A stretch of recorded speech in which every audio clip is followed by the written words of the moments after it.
There's a hype in the distance, HyperForce coming. I don't know how to rhyme, singing in this song.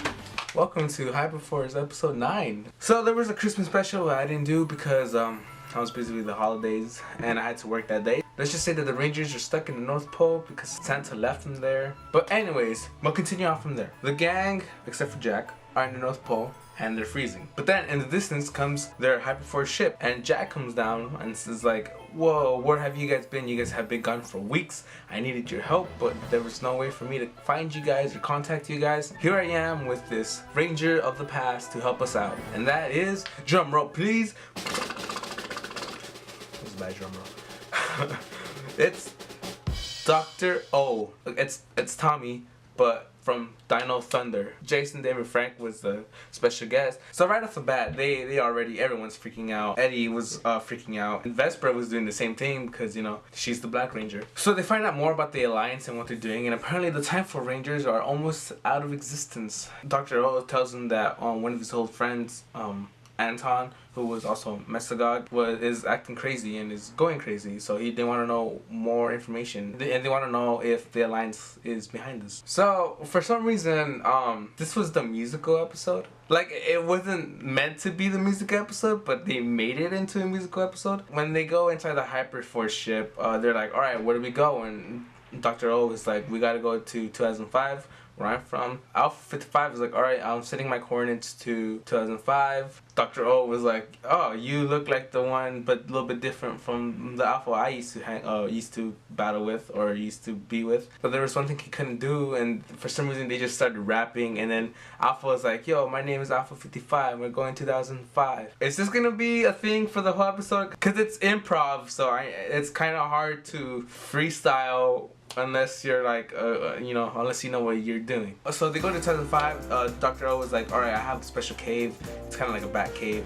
So we're gonna go there to see if there's information. We can use my cave for like a hideout. Through the talking of Dr.O, we found out that this takes place a couple months after Dino Thunder. He doesn't have his powers anymore. So when they go to Dr. O's cave, they are not alone there. Apparently Dr. O's assistant, Haley, is there. She is going crazy because she is angry for some reason. She's throwing stuff. They want to help her out, but they don't want to hurt her. Dr. O's like, we gotta make sure we don't hurt her in any way because she's my friend and this isn't like her, so we know something's going on. And then Marvin is like, maybe this is the work of the Alliance leader because we know that the Alliance leader can mess with people's brains and make them evil. But the thing is, she's not evil, she's just very angry. So what Marvin does is goes up to Haley and be like, hey, we're from the future. I am your great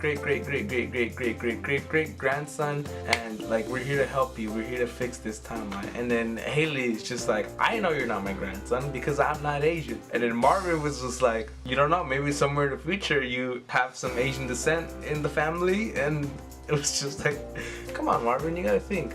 You can't, and even if that's true, you can't be messing around with the timeline. Since Marvin failed in talking to her and calming her down, she starts to get more things and throw it. And one of the things she grabs is the suitcase, and inside that suitcase is Dr. O's broken Dino Gem. Dr. O's like, yeah, I can't, I need that suitcase because what's inside is valuable and I can't let her destroy it because that's what's left of my Dino Gem. Chloe decides to use her stealthness to take the suitcase from her, and I guess Marvin and the others distract Haley, and she ends up taking it from her. Eddie uses the focus attack to calm her down a little, which I think he learned in the Christmas special. She calms down for a bit. They're able to talk to her like, you know, we're here to help. This is Dr.O. We're his friends. We're here from the future. And she's like, okay, I believe that. I still don't believe that you're my grandson. And then Marvin's like, I tried. When she's a little bit calmed down, she turns on the TV. It turns out there's a gas around the city that's making people angry. So they gotta find out where that's coming from. She goes crazy again, so she starts attacking. But then Vesper decides to sing to her because this is the musical episode, of course. So Vesper starts singing to her like, hey, calm down, we're the Power Rangers, we'll help you, blah blah blah. Yeah, Haley calms down, she snaps out of it, she's not angry anymore.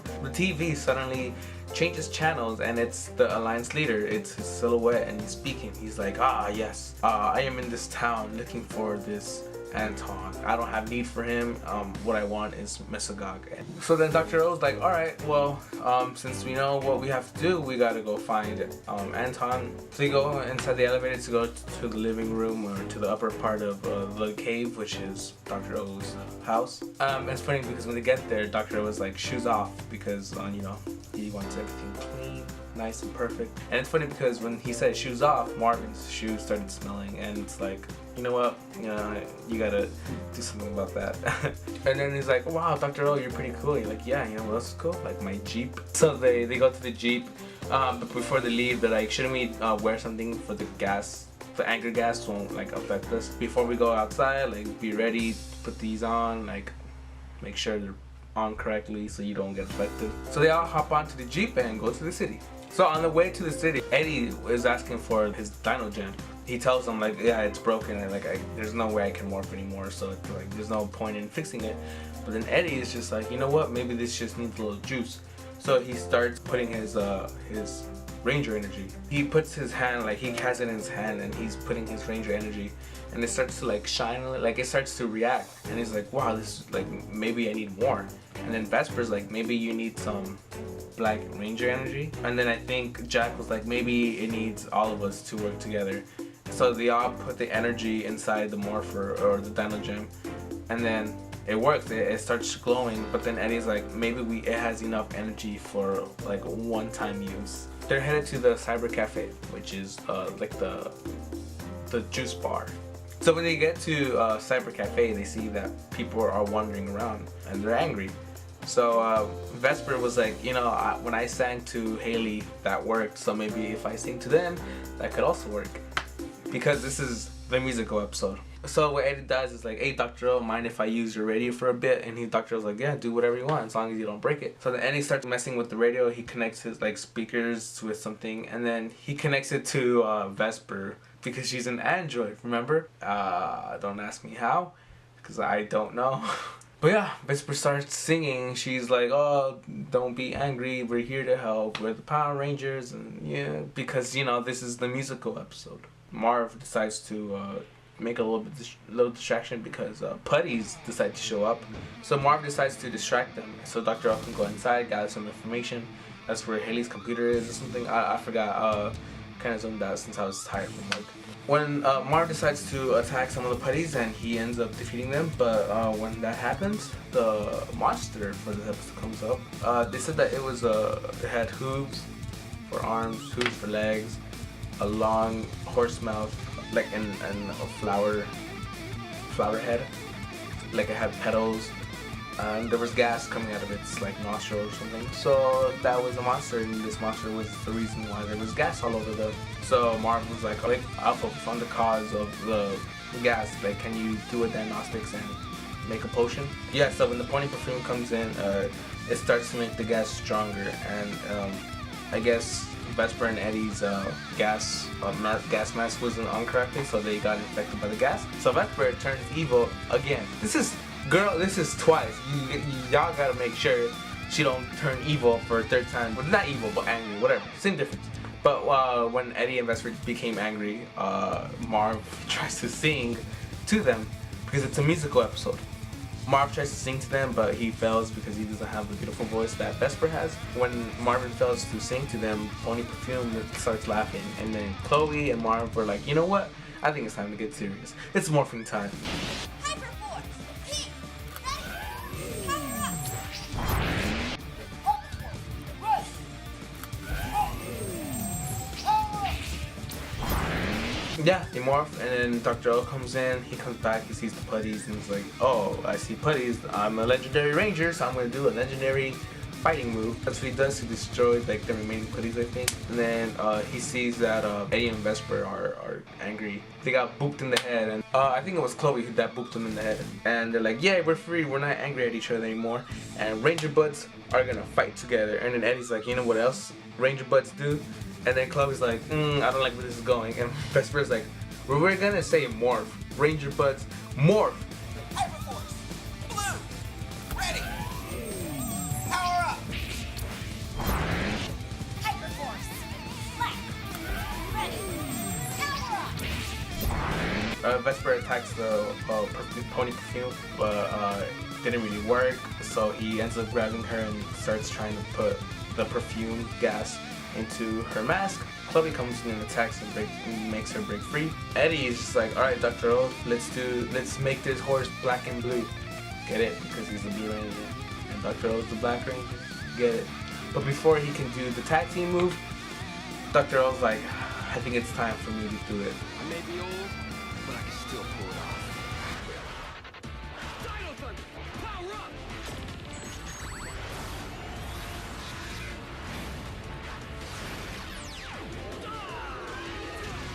Dino Thunder, Black Ranger! So they do the tag team attack. The pony perfume becomes like off balance, and then Jack comes in. He takes off his gas mask and puts it on the horse, so it's like he can't breathe. And when that happens, boom, the monster grows. So when the monster becomes big, Dr.O is like, alright, I think it's time to call our Megazords. So he calls the Mezzodon Megazord.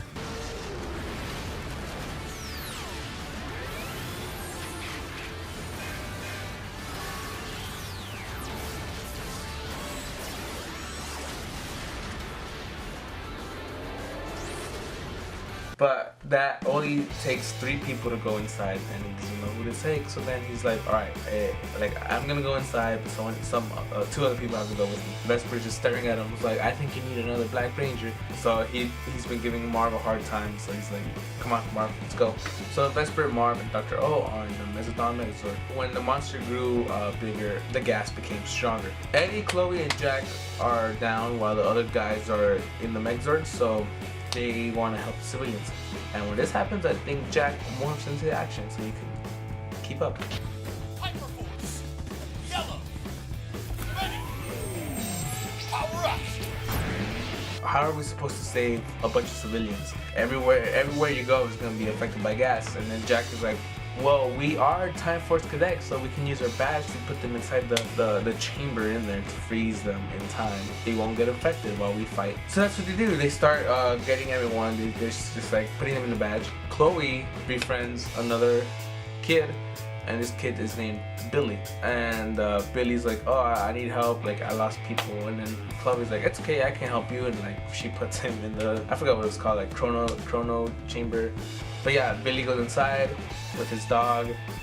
Billy's older brother comes in and is like, where's my little brother? And then they're like, Chloe's just like, I can help you with that. When Dr.O and the 2 other Rangers, Vesper and Marv, were fighting, they get a call from Alpha saying that the antidote is ready and the Megazords are online. So Jack decides to call his Megazord, and when he does that, the Mezzodon Megazord starts to like grab the horse, like choke hold him. Jack's Megazord is ram. He decides to ram.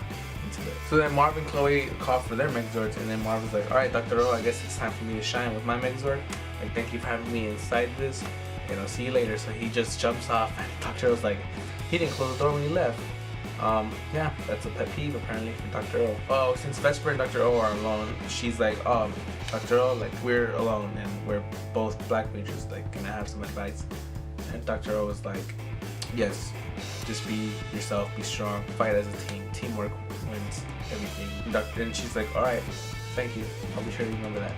She jumps off, and when she's about to jump off, Dr.O's like, make sure you close the door when you leave. She's like, alright, like, I got it, sir.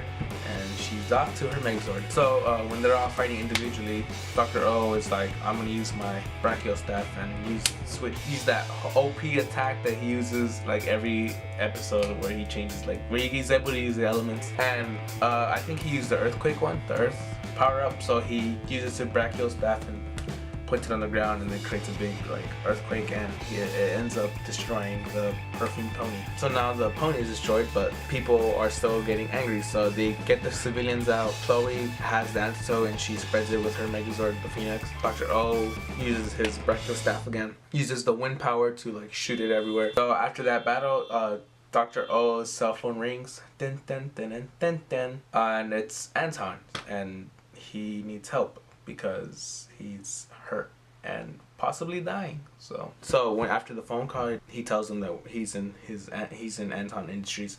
So they all go. When they arrive, it's kind of like destroyed, and then they see that there's putties around there. So Dr.O turns invisible, and takes the putties out, and then they see Anton bleeding out and like on the floor, and he's like, oh, I'm sorry for all this, you know. So then Eddie heals him because he has that healing power now. So he heals him up and he's like, alright, you're okay now, just tell us what happened. After they heal him, he gets a big headache. He starts like yelling in agony, and then he slowly transforms to a dinosaur, which is Mesogog. So he's back, and Mesogog tells them like, like yes, like I'm back. Like the Alliance leader tried to use me. They want to use me to destroy the Rangers.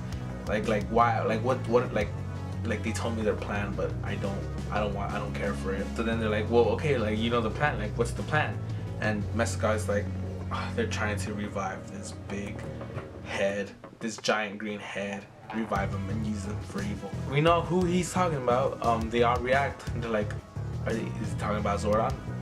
Is the Alliance trying to bring back Zordon and use him for evil? Yeah, Mesogog was like, yeah, they told me their plan, but it didn't fit with my plan. And they're like, what's your plan? Like, I want to live with dinosaurs. It's funny because when he said that, I was like, just use the energems to go back in time and live with the dinosaurs. Like, bro, come on. So Mesogog turns back into Anton, and Anton's just like tired and exhausted. And Dr.O is unmorphed because when he turned invisible, like after he defeated the buddies, he ran out of energy, so he's just there. And then Alpha scans something somewhere else, and he's like, all right, Rangers, there's something else. There's something going on somewhere else. Like, we need you to help. Like, I think it's time to like say goodbye. Like, we can all like something's going on somewhere else. Like, we gotta go. And then Mark is like, it's okay, we can all go. Like, Dr.O doesn't have his powers, but he can still fight. But Dr.O's like, no, this is a goodbye. Leave me with Anton while you guys go and figure out what's going on. Like, it was nice battling with you guys. And then they said the goodbyes, like, Marvin, you'll be a great leader. Vesper, you're scary, but keep the legacy of the Black Ranger alive. Jack, like, it's thank you for everything, like helping me, choosing me to help you guys. He looks at Chloe, and Chloe looks at him and is like, I bet pink is your favorite color now since you've seen me in action. Pink is just like bad memories. So yeah, and then they say the goodbyes and they leave. And that's for the episode. That's the episode of HyperForce episode 9. So what do you guys think? Tell me what you guys think. I really love this episode. Something's going on still in that time era. So they're still gonna be they're gonna be in 2005 for a while. So stay tuned. Have a great day or night or wherever you are. HyperForce. There's a hype in the distance. See them coming closer, traveling through time. Centuries go by.